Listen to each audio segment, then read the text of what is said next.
Hello and a very warm welcome to the Ideas Factory. From the last episode of the Ideas Factory to this episode of the Ideas Factory, a lot has changed in the geopolitics of this region. Uh, Afghanistan, I remember last time we were speaking about Afghanistan, the Taliban were still at the gates of Kabul. They had not reached the palace. Ashraf Ghani had not fled Afghanistan. But now, as we speak to you on this episode of the Ideas Factory, a lot has changed in Afghanistan. And now the big question is what next? Who's going to fill up the vacuum that the Americans have left there? What will change in the geopolitics of this area? What does it really mean for the big powers, be it Russia, China, America? Or what does it actually mean for India? How and why should India be concerned by the emerging situation in this area? Joining me is Professor Harsh Pant.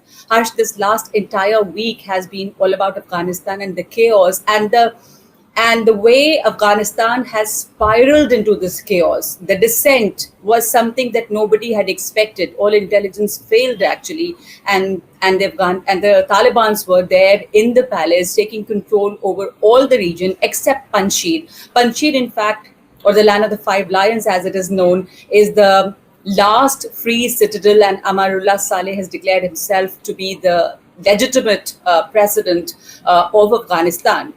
But the question is, why did all this happen, and why could the intelligence not have a clue about this chaos, and how soon could Afghanistan take over actually Kabul? The way the Americans left, the way it left a vacuum, and all those people who actually believed in democracy and hoped for a better future are now totally abandoned by the way the Americans left. Hi, Naghma. Yeah, I think this has been one of the, perhaps will go down in history as one of the most remarkable retreats of America. We had seen, for example, even in Vietnam, this happening, but it was still a process that took months. The final withdrawal. Of course, the symbolism of American helicopters flying from Saigon are still vivid in memory of most Americans and the world. But I think this particularly because I think.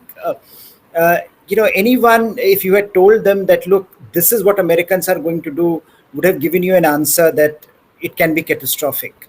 And not to take that into account and just withdraw one fine morning, I think that collapse that the Afghan state has seen and the collapse of the morale in Afghanistan, and as you said, those who believed in these the values of human rights and democracy feeling abandoned is something that I think America and the Western world will take a long time to grow out of, because this is not only an abandonment, it is also something that tells you about contemporary America, that people are writing Pax Americana is over and this and that. Maybe so, but I think at this particular point, what we are looking at is sheer incompetence of America in managing a withdrawal process.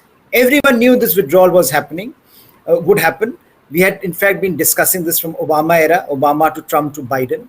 But then to pull the plug out in this fashion and not have any plan B is one of the most remarkable stories, perhaps, of American incompetence.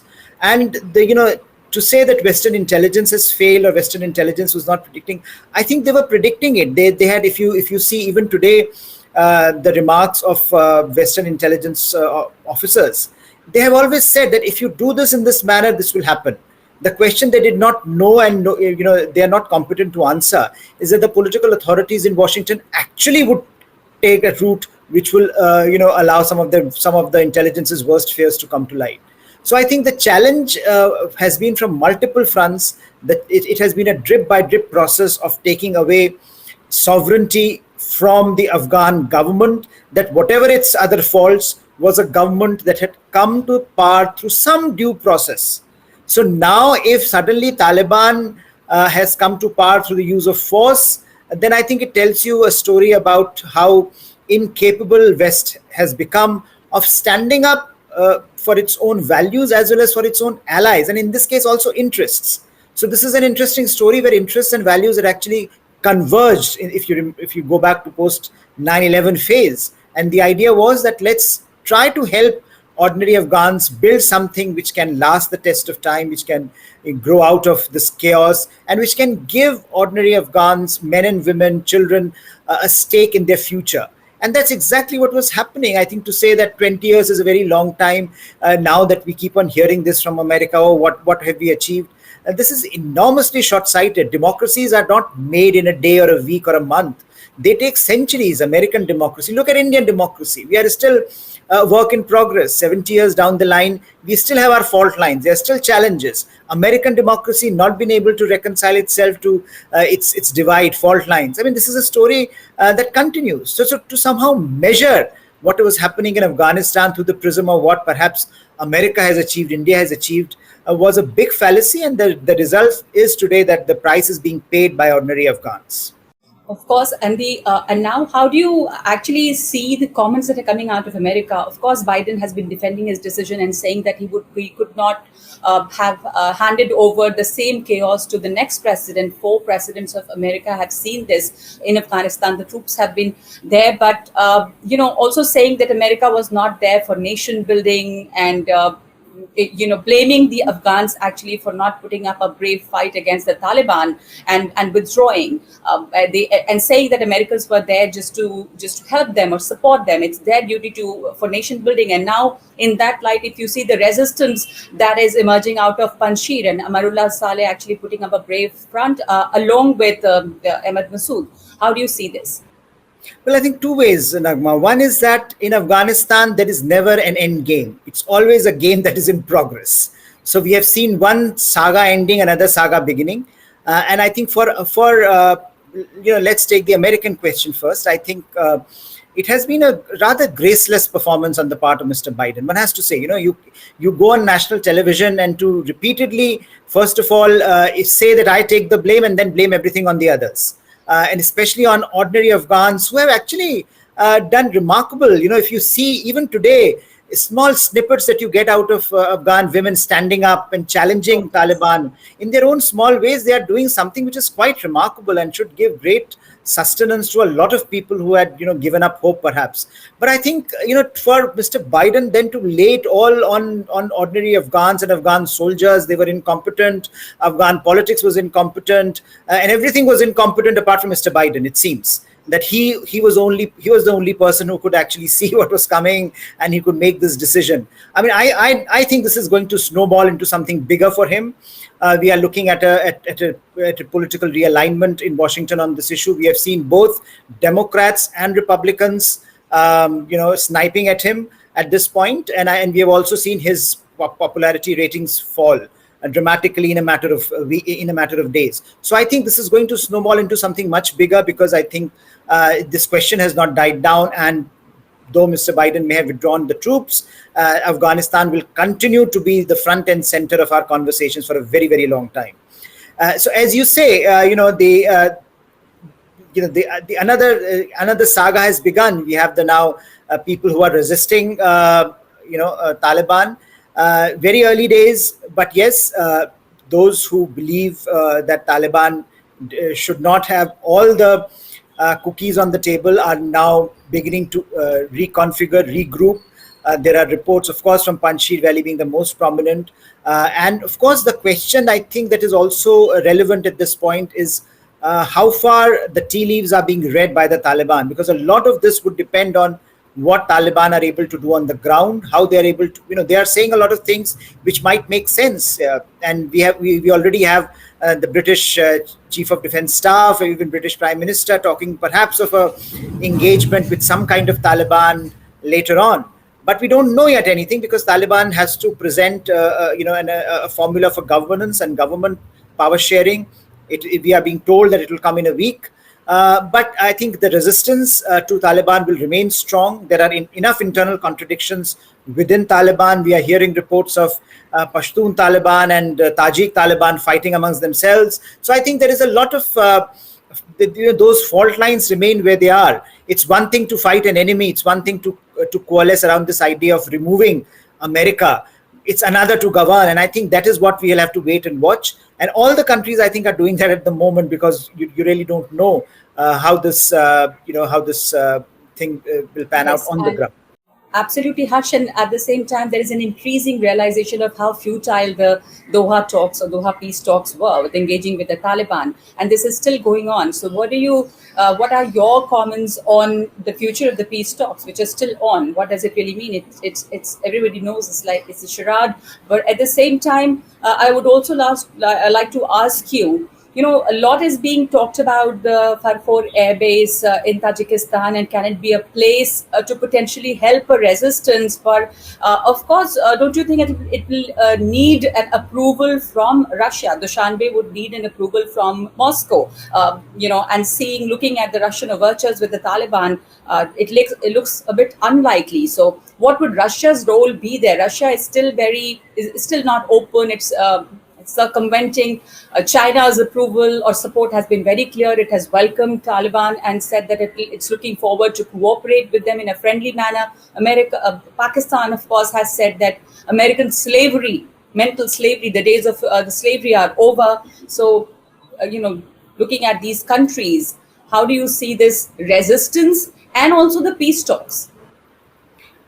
On peace talks, I think there is hardly anything to do there, because clearly Taliban are going to decide this on the basis of their operational superiority on the ground, and they are already doing that, because you now have various stakeholders. You have the troika of Hamid Karzai and Abdullah Gulbuddin Hekmatyar engaging with them. You also have some possibility of you have Mullah Baradar coming back to Kabul now. So I think they are now reaching out to various stakeholders in their own way.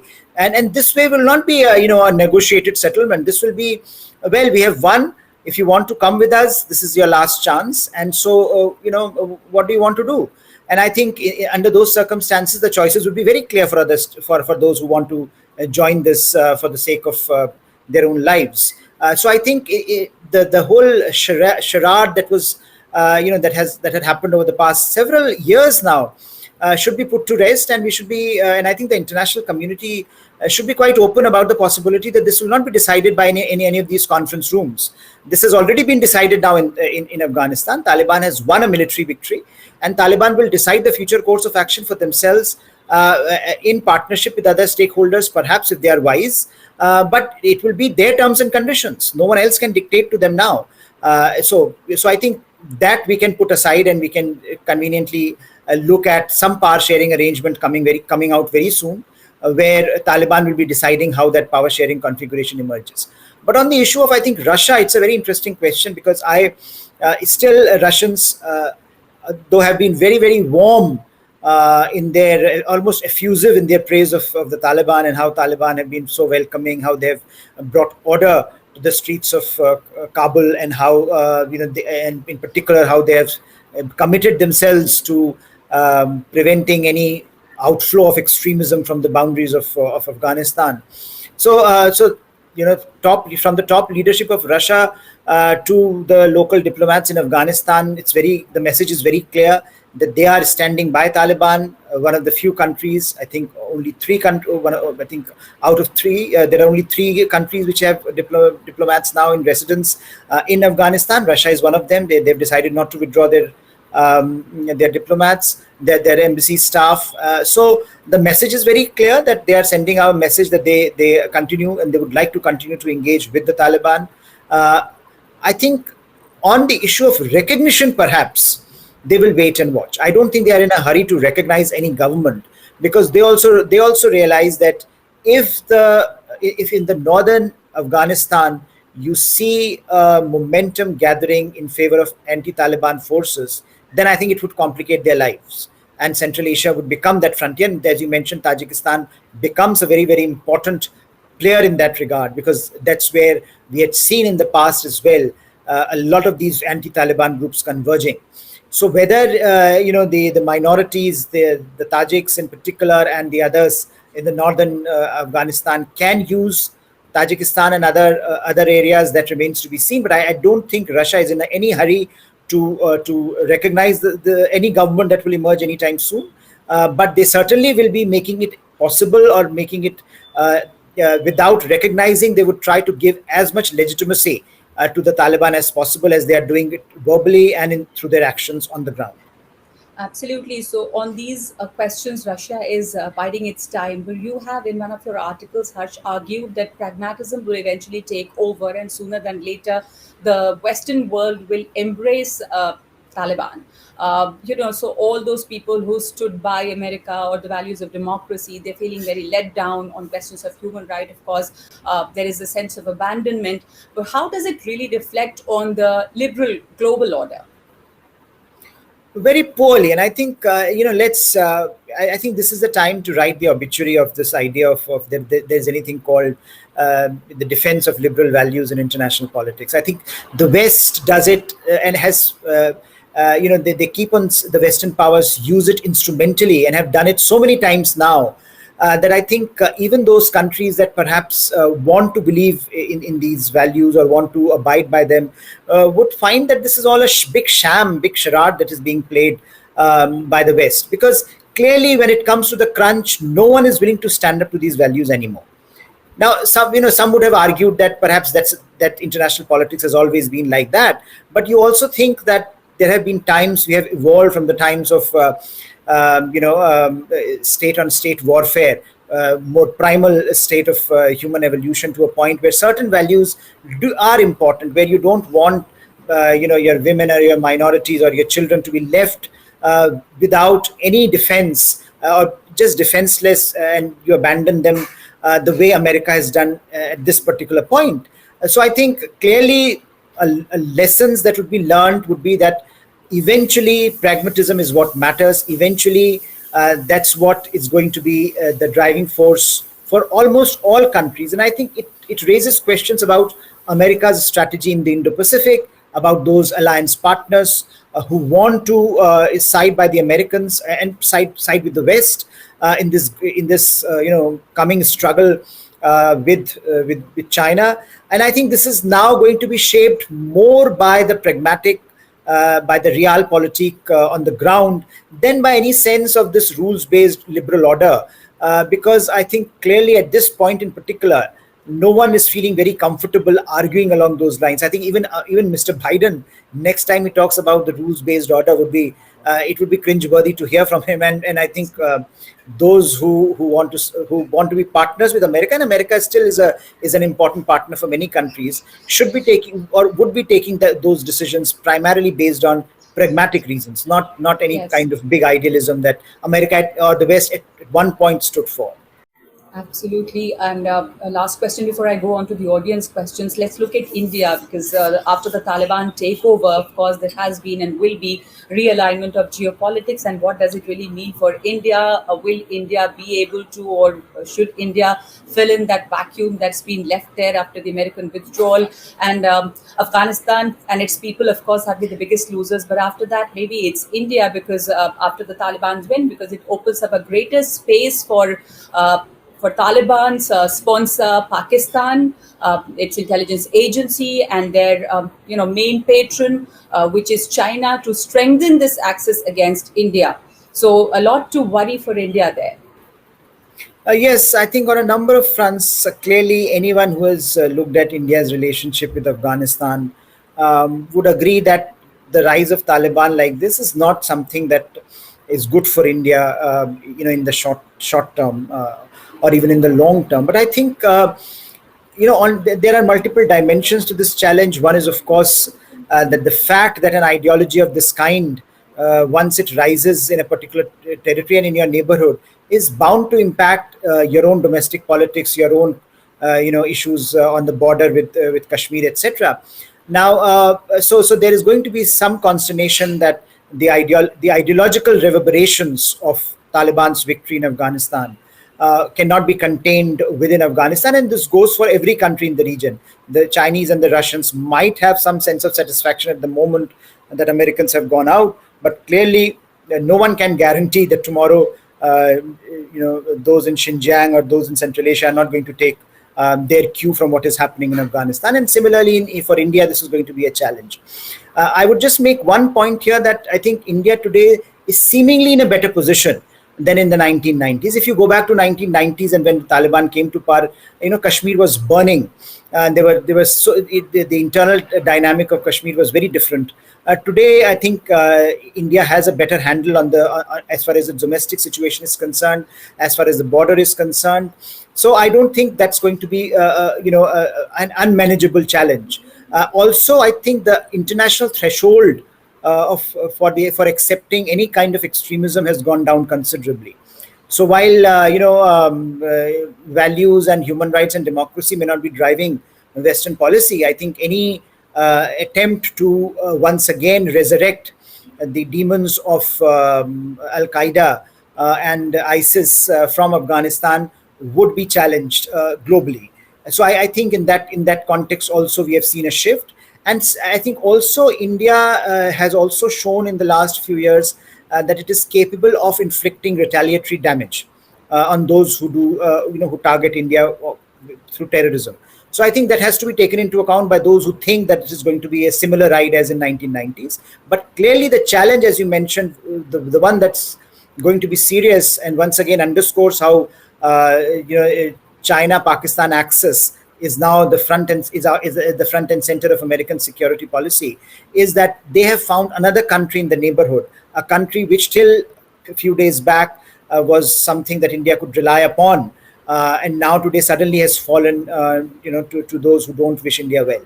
So I think that linkage of China and Pakistan in Afghanistan is going to be a big deal for India over the next, at least for the foreseeable future, and that is a big challenge insofar as the Indian interests are concerned.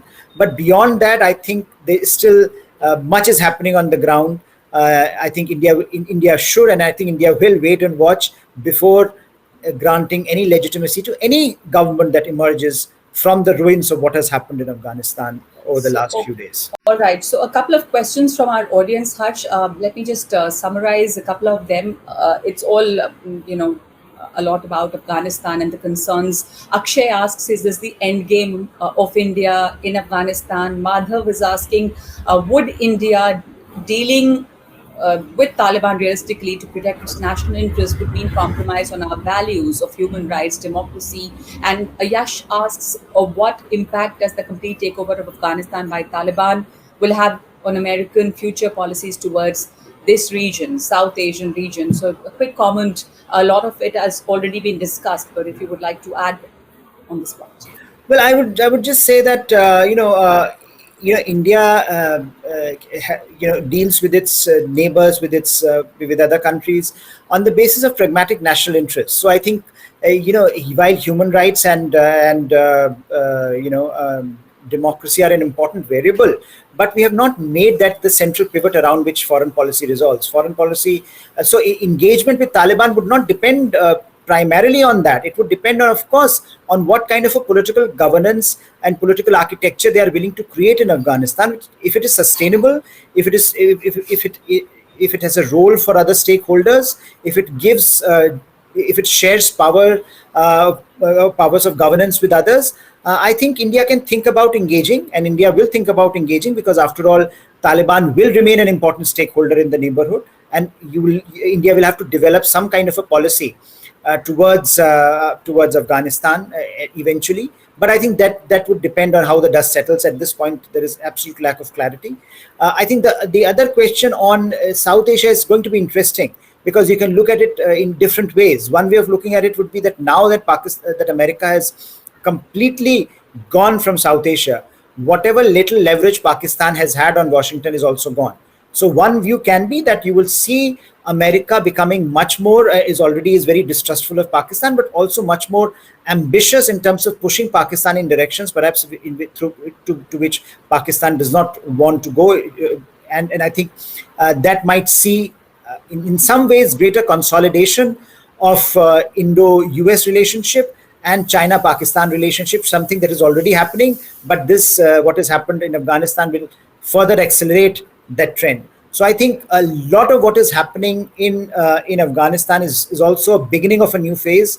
There is never an end game in foreign policy and international relations. This is a beginning of another phase in Afghanistan, in South Asia, and Indian foreign policy. But a lot will change in the geopolitics of this area. Thank you so much, Harsh, for those answers and that analysis. But Taliban has, it's clearly not Taliban 2.0, because Taliban has already said that it will rule under the Sharia law. And it's really interesting to note, and what explains that every Muslim country that America actually intervened in, eventually has resulted in enforcement of Sharia law and diminution of women's rights, be it Syria, be it Libya, and now look at Afghanistan. So these are the questions that one has to think about, and we will keep watching Afghanistan in the coming week. So that's all from us on this episode of the Ideas Factory. Thank you. Thank you.